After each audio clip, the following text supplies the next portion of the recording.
Hey guys, tonight we're stepping into a candlelit hall of whispered secrets and corseted sighs, where desire is dangerous and love is regulated like church wine. Picture this: you're in a cold stone chamber, torchlight flickering over velvet, gowns and chainmail sleeves. Outside, the air smells like wet hay and horse sweat. But in here, this is a world of stolen glances, coded gestures, and rules. So many rules. You're not just falling in love, you're taking a court-mandated exam on how to do it properly. Make eye contact, but not too much.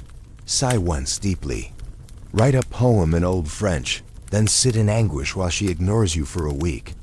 If you're lucky, you might get a ribbon from her sleeve. If you're unlucky, public humiliation and a reputation for being, well, emotionally constipated. So before you get comfortable, take a moment to like the video and subscribe, but only if you genuinely enjoy what I do here. And drop your location and local time in the comments. I'm curious who else is up late wandering through medieval nonsense with us. Now dim the lights, maybe turn on a fan for that soft background hum, and let's ease into tonight's journey together. You trudge past a row of carved stone lions guarding the great hall, your boots scraping the straw scattered floor. The scent of roasted game and beeswax candles clings to the air. At the center of the room, a woman in a high-backed wooden chair looks over her goblet without moving her head. You glance. She doesn't glance back. She's doing it right, playing the long game. You already failed Rule 1. Never show eagerness. Courtly love, you quickly realize, is a performance more than a passion. It's not about getting the girl.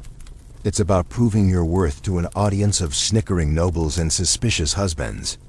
It's not supposed to be consummated heavens. No, that would ruin the whole game. Love is meant to be chased, not caught. And somewhere behind a curtain, a troubadour is already writing a song about how doomed your feelings are. These aren't ordinary relationships. These are sanctioned obsessions, coded, hierarchical, and absolutely exhausting. The love object, usually married and always above your social station, exists solely to elevate your suffering into a kind of holy devotion. Historians still argue whether this was ever real love or just political theater draped in rose petals. Either way, you're expected to emote with dignity and die with discretion if it doesn't work out. And most of the time it doesn't, because guess what? She's also got 3 other knights reciting poetry at her window, and a husband who owns 2/3 of the sheep in the region. Now imagine the absurdity. A knight returns from battle, armor still bloodstained, only to spend 6 hours writing a poem in rhyming couplets about how sad he feels that Lady Isabel hasn't waved at him in a fortnight. Meanwhile, Lady Isabel is embroidering a pillowcase and absolutely ignoring his existence, because the first rule of courtly love is that you must never, ever seem attainable. The second rule: be as dramatic as possible. Tears, fainting, wandering through forests, talking to birds about your heartbreak. All encouraged. Bonus points if you compose your sorrow in a dead language. It wasn't just ridiculous, it was strategic. For women, especially queens and highborn ladies, courtly love gave them rare social leverage. A queen could flirt with a younger knight, commission love poems, and raise her status while making her husband look modern and magnanimous, if he didn't murder the poet first. One of the juiciest stories comes from Eleanor of Aquitaine's court. She basically turned courtly love into a curriculum, gathering poets and philosophers to define, debate, and yes, rank different kinds of love. She held love courts literal trials where people brought their romantic grievances for judgment. Imagine Judge Judy, but with tiaras and Latin puns. And of course, sex still happened. Just not where or how you might think. One countess famously wrote letters to a bishop describing how her lover could only arouse himself by reciting scripture. Yes, he got off on Leviticus. Another courtier reportedly trained his dog to deliver notes to his beloved. One day, the Dog was intercepted, the note was read aloud, and the poor guy ended up celibate for life. Moral of the story? Never trust a Labrador with your love life. Still, the emotional intensity was addictive. You weren't just crushing, you were engaging in a kind of sacred madness, a mutual hallucination that made you feel noble, tragic, alive. Even as you wallowed in rejection, you were lifted by the belief that your suffering mattered. It meant something. You weren't pathetic, you were a romantic warrior. A bleeding heart with a sword and terrible Latin grammar. So tonight, as you lie back and drift into the flickering firelight of this strange, rule-bound world, just remember, love in medieval courts wasn't spontaneous, easy, or even especially romantic. It was scripted, suffocating, and endlessly entertaining. And you probably wouldn't survive it. You wake up on a straw mattress with a crick in your neck and the realization that, unless you've got a noble title or a sword sharp enough to slice envy, your love life is pretty much predetermined. Because, while courtly love blossoms like imported citrus fruit in highborn halls, down here among the muck and turnips, romance is mostly transactional. You don't write sonnets, you barter for sheep. Marriage, if it comes, is arranged, practical, and about as tender as a tax audit. No wandering minstrels serenade milkmaids. No perfumed letters get slipped into your work apron. Instead, your prospects depend on dowries, rainfall, and whether your family's enemies were recently hanged or pardoned. Historians still argue whether peasants even aspired to courtly ideals, or whether those ideals were so foreign that watching nobles fall in love felt like watching birds try to read. But even peasants notice the spectacle. You hear about it at church from stained glass saints who look suspiciously like local barons. You overhear it in markets, where someone swears that Lady Eleanor of the Rose has once again locked Sir Guillaume out of her garden, metaphorically and otherwise. You see it in the eyes of your little sister as she watches the lady of the manor get helped off a horse by 4 sighing knights. Meanwhile, your own first kiss happened behind a pigsty, and he only held your hand because he was afraid of your older brother. Romantic, right? But up in the castles, the rules are different. Here, love is an art form, a performance, and a subtle rebellion against arranged marriages that smell like treaties. A noble woman may have been betrothed at 9 and wed at 12. But by 20, she's a chess master in corsets. She can make a man believe he has a chance, then ruin his confidence with a well-placed compliment and a week of silence. That's power. The power of denial, wrapped in silk and called virtue. You remember one story told in hushed tones over wine. The Countess of Champagne once challenged her knight to prove his devotion by sleeping a whole winter outside her chamber window. He did, catching frostbite, nearly dying, and gaining nothing but a song written about his stupidity. The Countess reportedly wept from laughter, but to everyone else, it was the purest proof of his loyalty. He loved her without touching, her without reward. Because that's the catch, you're not supposed to win. The chase is the point. Fulfillment ruins the fantasy, and it gets weirder. In some noble courts, especially those influenced by Eleanor of Aquitaine, love was literally judged. You could bring your case to a court of love, where noble women decided if your affections were valid, if your suffering was noble enough, if your sighs were sufficiently poetic.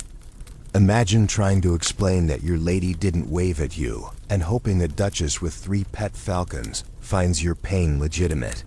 It's basically live-action fan-fiction arbitration. Yet while highborn love was cloaked in elegance, it often masked manipulation. Take, for instance, the famous mistress of King Philip IV, Agnes Sorel, the original, official royal mistress. She was no mere dalliance. Her presence was carefully calculated, her public image crafted like a PR campaign. She set fashion, trends, influenced court decisions, and allegedly convinced the king to prioritize hygiene. No small feat when most nobles bathed annually, if that.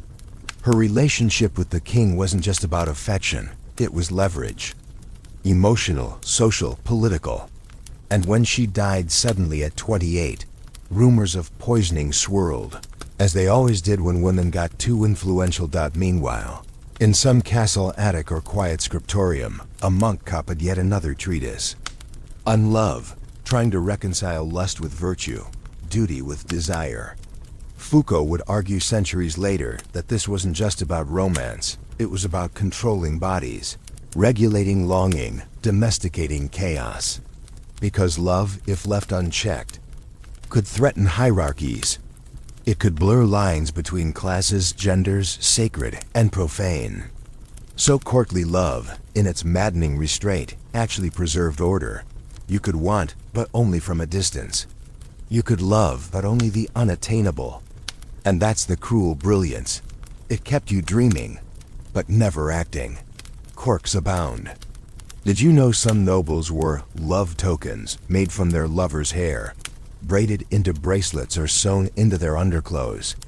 One knight reportedly wore his lady's used glove in battle, her laundered glove, thankfully. Others would engrave entire poems onto their sword hilts, just in case the enemy needed to know how tragically unrequited they were before dying. And sex? It happened, of course. Often in secret, sometimes in daylight, occasionally with the help of bribed servants and overly tolerant confessors. One particularly risked tale comes from a Florentine court, where a noblewoman had her steward dress as a priest so she could confess her sins to her lover, behind a curtain, under the pretense of piety. It ended poorly when the real priest showed up. Still, creative points were awarded by all who heard the story. So you lie back now feeling the weight of all these layers: lust masked as loyalty, class disguised as courtship, and longing wrapped in lace. Highborn or lowborn, your heart was never your own. It belonged to rules, reputations, and whatever love happened to be trending this century. You're sitting stiff-backed in a high-ceilinged solar, choking on the scent of rose oil and expectation, watching as the Queen of Hearts herself, draped in wine-colored silk and smugness, feeds bits of candied ginger to a knight who isn't her husband. He smiles like a man who's definitely not worried about consequences, and for good reason. This is courtly love, after all, not adultery, allegedly. But beneath the poetry and pageantry, everyone here knows the rules are just as fake as the blushes. You're witnessing a theater of flirtation where romantic gestures double as political maneuvers, and mistresses often wield more power than queens. Because in many courts, the person whispering sweet nothings in a king's ear is the same one deciding which noble gets banished, knighted, or beheaded. Love here is strategy. Historians still argue whether the purity of courtly love was ever meant to be taken seriously, or whether it was just a clever way to disguise the raw appetites of dynastic ambition. Take Isabeau of Bavaria, queen, to the mentally unstable Charles VI of France. While her husband was busy believing he was made of glass, Isabeau managed to collect a dazzling trail of admirers, influence policy, and keep a revolving door of lovers under the pretense of chivalric adoration. Her bed may have been shared, but her power never was. She used courtly language and ritualized devotion as a smokescreen, maintaining an image of untouchable grace, even as court gossip swirled thicker than stew. Or consider Henry II of England and his infamous mistress Rosamond Clifford, the Fair. Rosamond, stashed away in a labyrinthine garden for years. Romantic? Sure.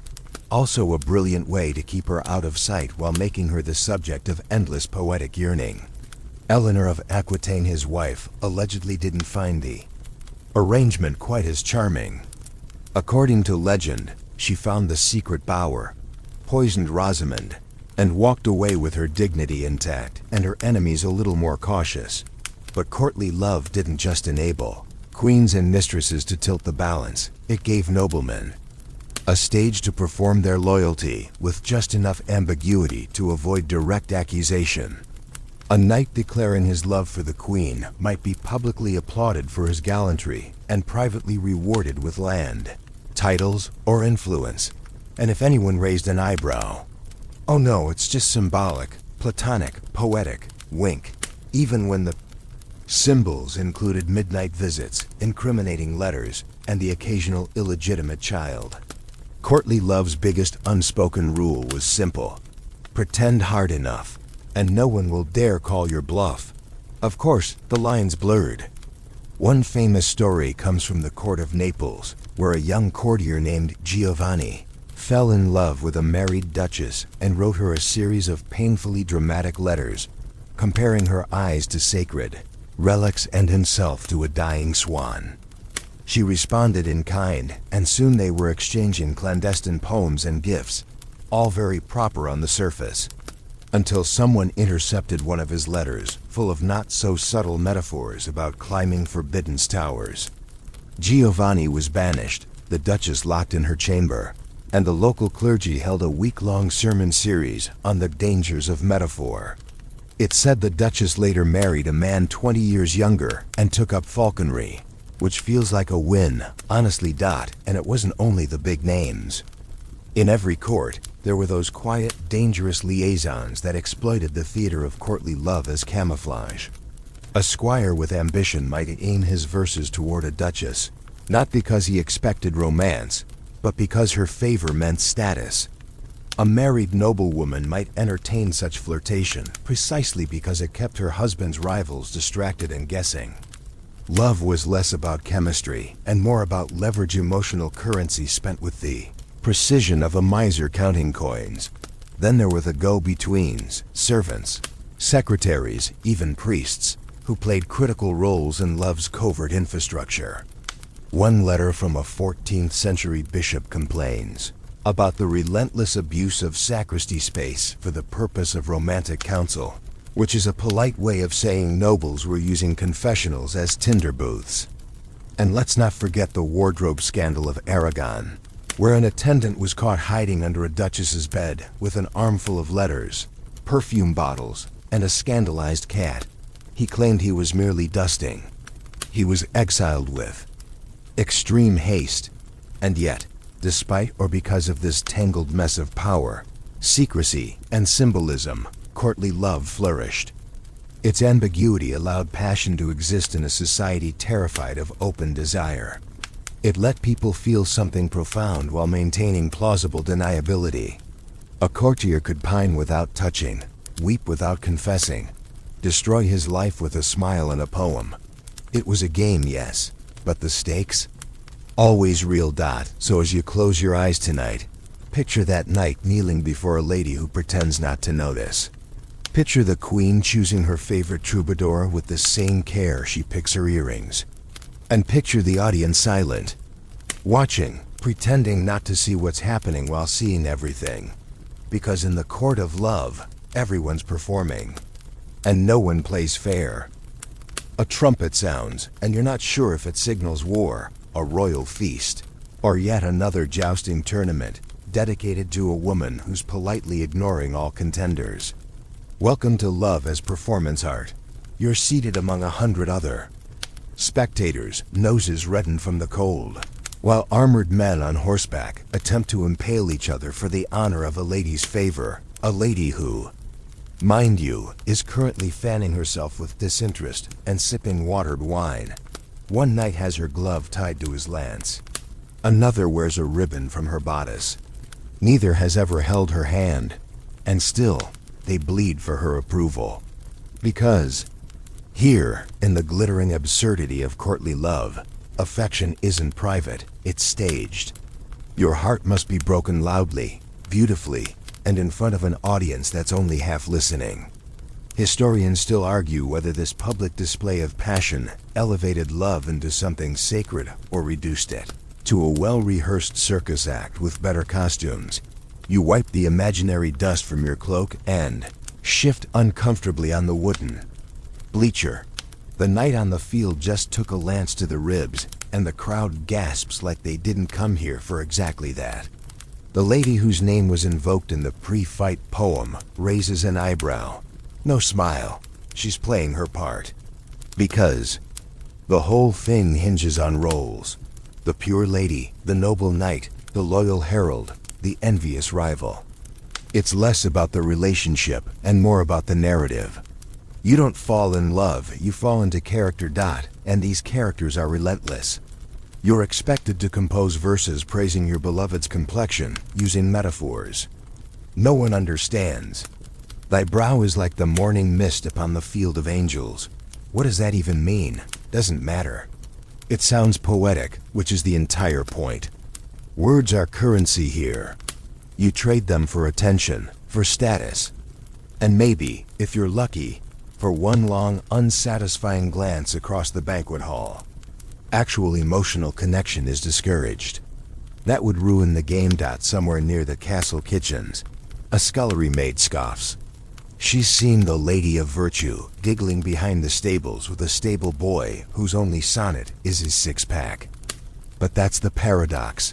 The more public your adoration, the less physical your reward. The knight who boasts of his suffering must never act on his desire. His restraint is his virtue.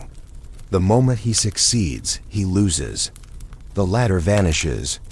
The applause stops. It's a system designed to keep everyone longing, no one satisfied, and the social order unthreatened. And yet, people believed in it, or at least pretended to. Entire manuscripts were written outlining how a man should conduct himself in the pursuit of a lady. Always be clean, never boast. Don't scratch yourself in her presence. Yes, that was an actual rule. Women, in turn, were advised to maintain an air of mystery, to rebuff gently, to accept praise, but never seem vain. Courtly love was a script, and deviation meant disaster.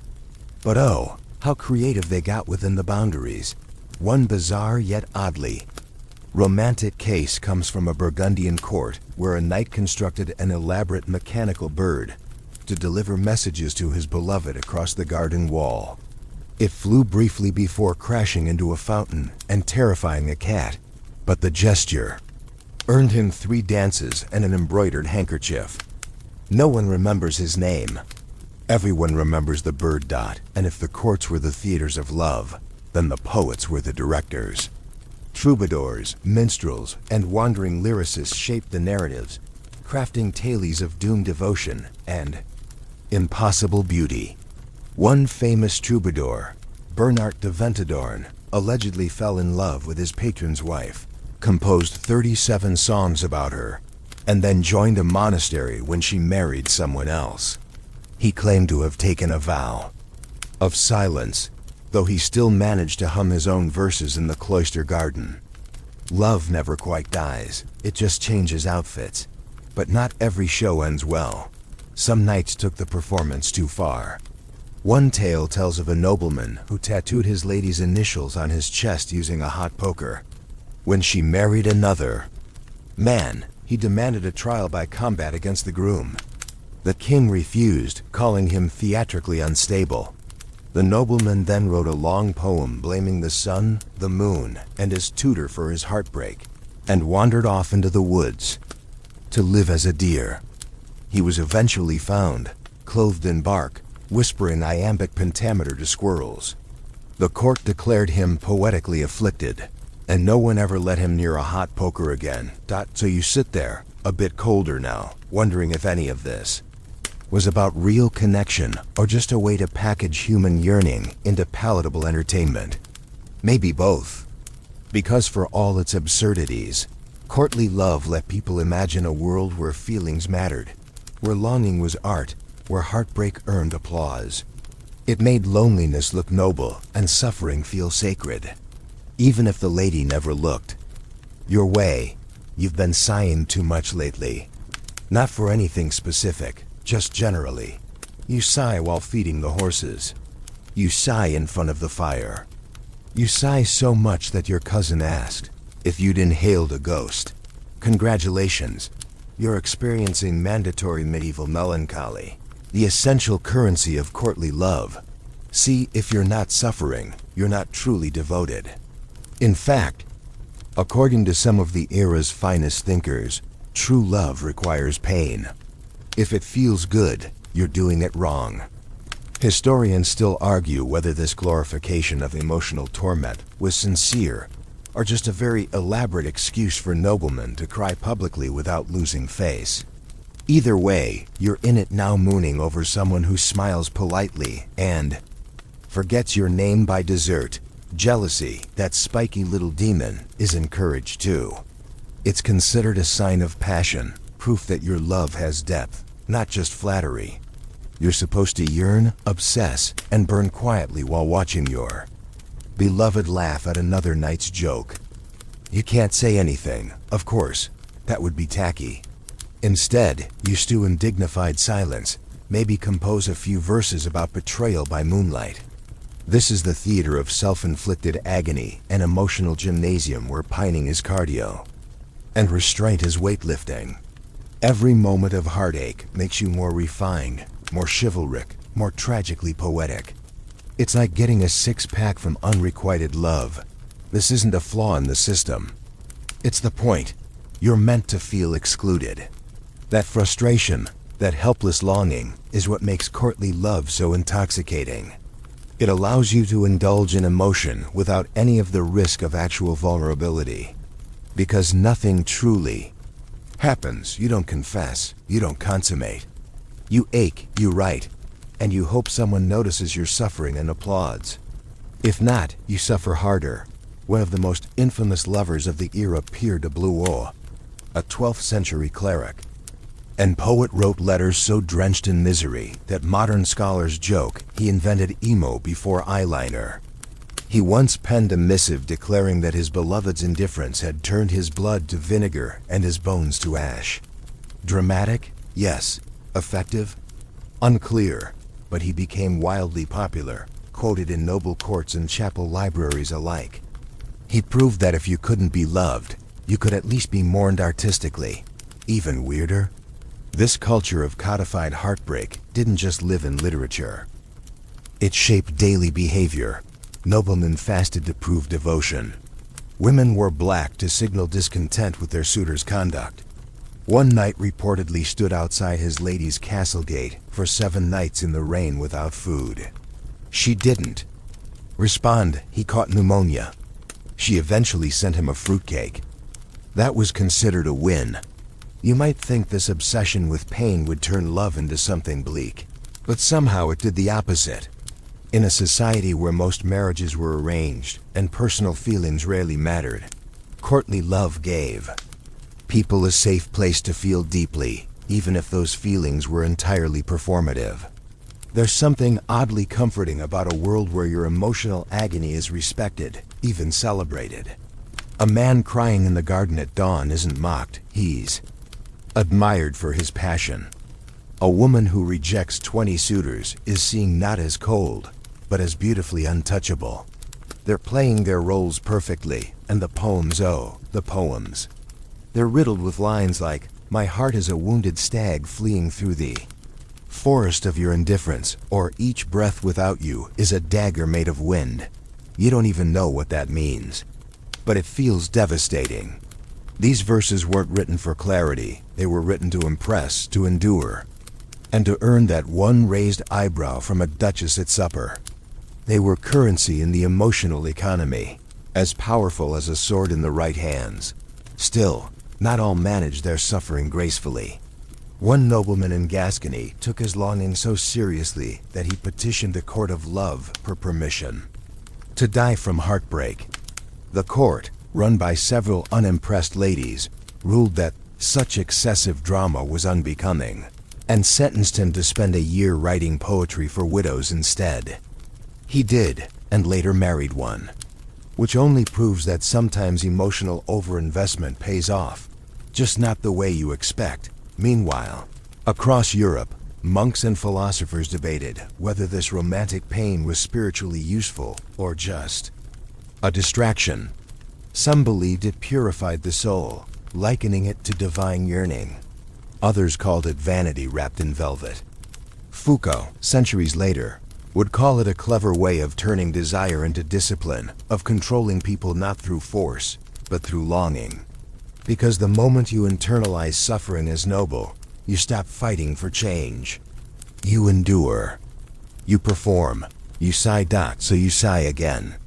Not because you're in love, necessarily, but because love, in this world, is more about how well you can ache on cue. Pain isn't a side effect, it's the proof. And the crowd is always watching. There's a chill in the chapel, the kind that slips beneath your collar and clings to your ribs. And as you kneel at the altar pretending to pray, you're mostly hoping the priest doesn't bring up what you did last Thursday behind the dovecote. Because confession is a problem when your sins come wrapped in poetry and perfume. And yet, in the world of courtly love, even the church couldn't escape the tangled mess of lust disguised as longing. The very men who preached chastity were often the same ones composing love verses in the margins of psalters. You think you're alone in this hypocrisy, but the stained glass above you says otherwise. Saints with two perfect faces, clasping lily with suspiciously knowing expressions. Historians still argue whether medieval clergy were truly appalled by courtly love, or simply annoyed they weren't invited to more garden rendezvous.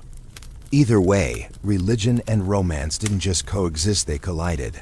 Over and over, and the result was often absurd. Consider the paradox. Christianity preached abstinence, purity, a love that belonged only to God or within the sacrament of marriage. But courtly love encouraged you to pine for someone else's spouse, preferably in Latin. It demanded private obsession and public performance. So how did they square this circle? Easy, they used metaphor, a lot of it. Love became divine suffering. The lady became a spiritual ideal. Your romantic torment, a holy trial. Suddenly, a knight wandering the woods, weeping over a lost ribbon, wasn't being ridiculous. He was engaged in a sacred quest. Even if that ribbon was last seen tied to someone else's garter belt, and the clergy weren't just passive observers.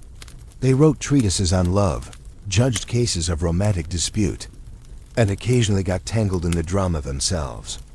One well-known abbot, Peter Abelard, famously fell in love with his student Heloise, and their letters full of yearning, philosophy, and not-so-accidental double meanings became the most quoted love correspondence of the Middle Ages. Of course, the story ended with Abelard castrated by angry relatives and Heloise sent to a convent.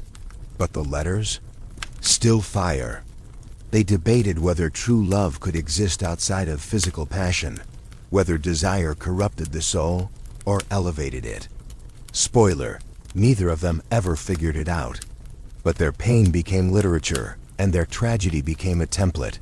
Meanwhile, out in the courts, poets and priests alike collaborated on creating codes of love, actual lists of rules outlining proper conduct for lovers.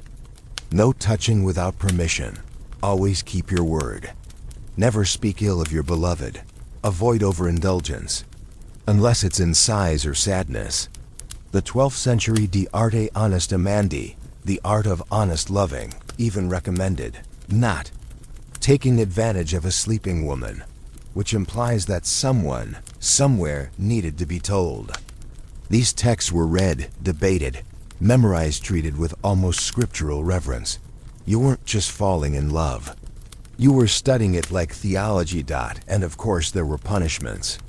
Not from the courts of law, but from the courts of love, those bizarre social tribunals run mostly by noble women who judged whether your romantic behavior was acceptable. Break someone's heart rudely. Expect to be banned from dances for a season. Write a poem that's too forward. Public ridicule and a week of enforced silence.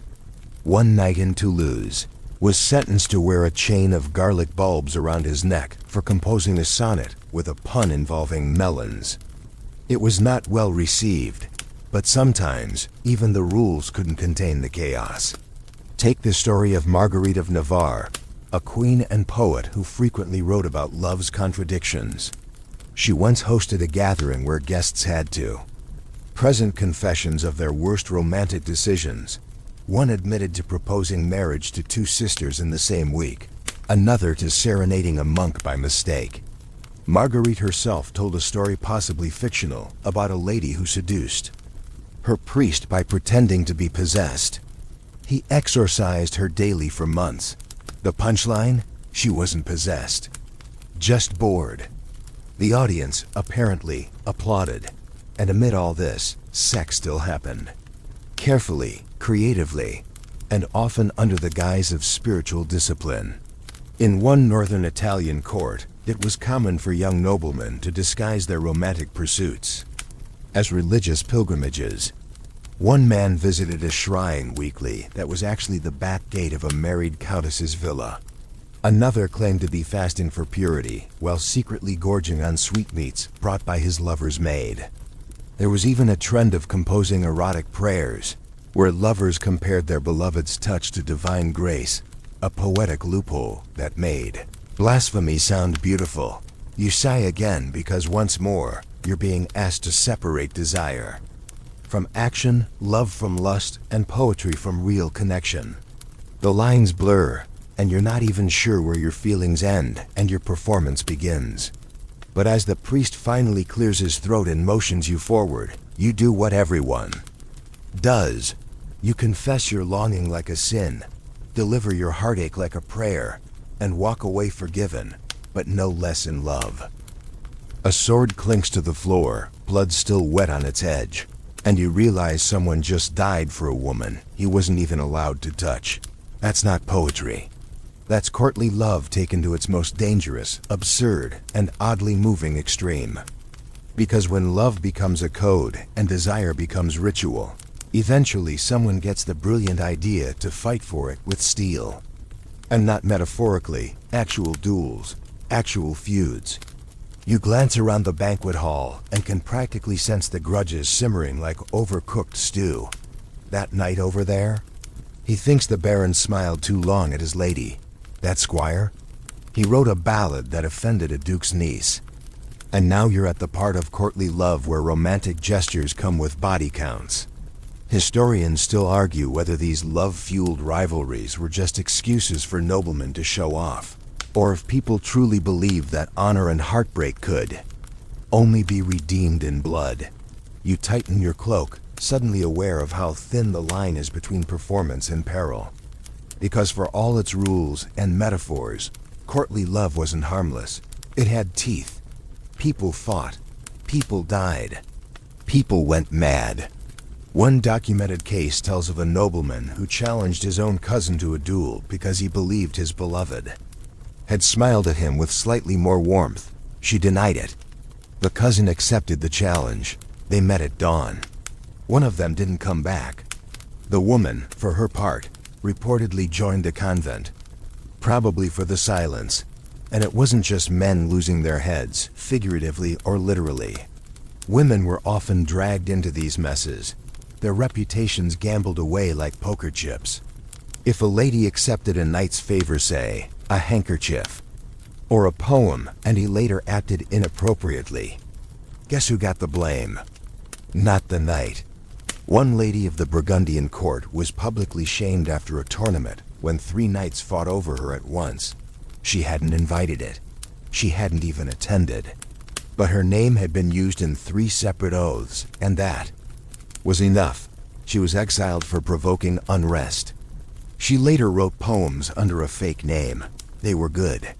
Angry, but good. Even kings weren't immune. King Edward II of England once enraged his entire court by giving too much attention to a male favorite, Piers Gaveston, whose influence and jewelry sparked rumors and revolts. Edward ignored the warnings.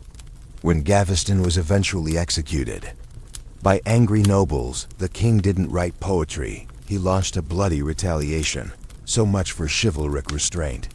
Sometimes courtly love cracked under the pressure of real power.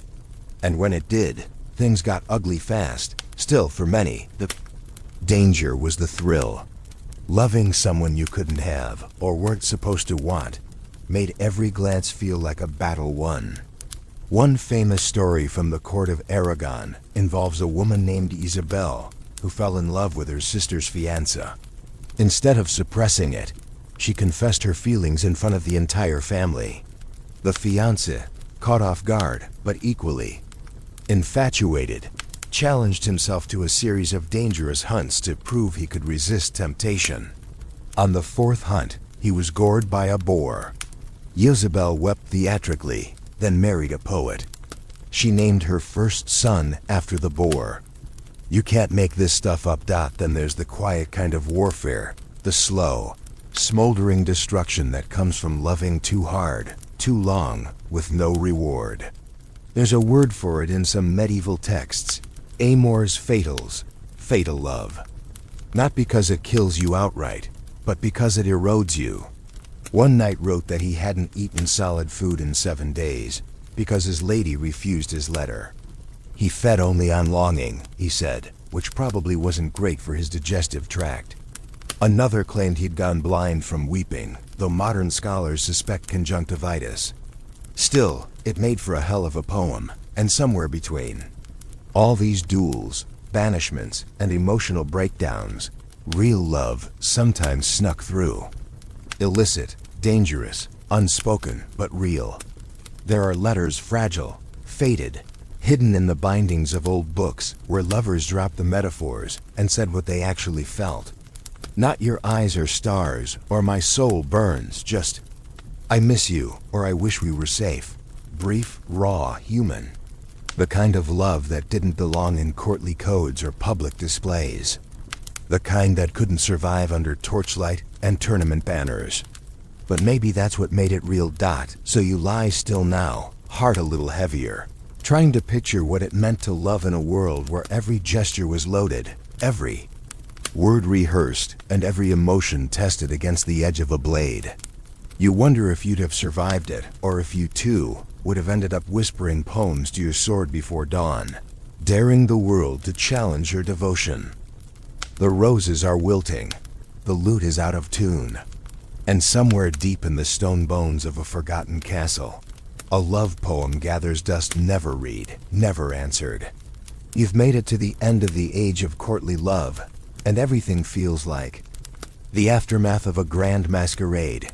Glitter still clings to the floor, but the dancers have gone home and the illusion has cracked. Because by the late 15th century, Europe begins to roll its eyes at the whole love is suffering shtick. The Renaissance is warming up in the wings, bringing with it humanism, realism, and a lot less patience for men crying into embroidered sleeves. Historians still argue whether the decline of courtly love was cultural evolution or collective burnout. But either way, you're watching a slow, awkward exit of a centuries-long romantic performance. It starts subtly.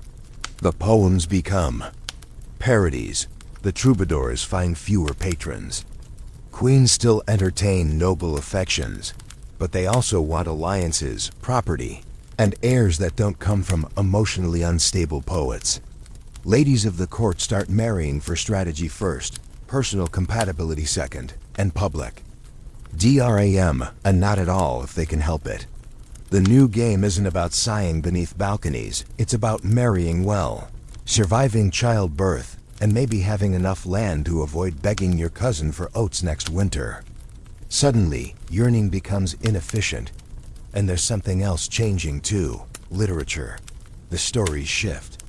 Where once there were nightly epics about unattainable women and sacred longing, now you get bawdier tales, cynical jokes, even early forms of romantic comedy.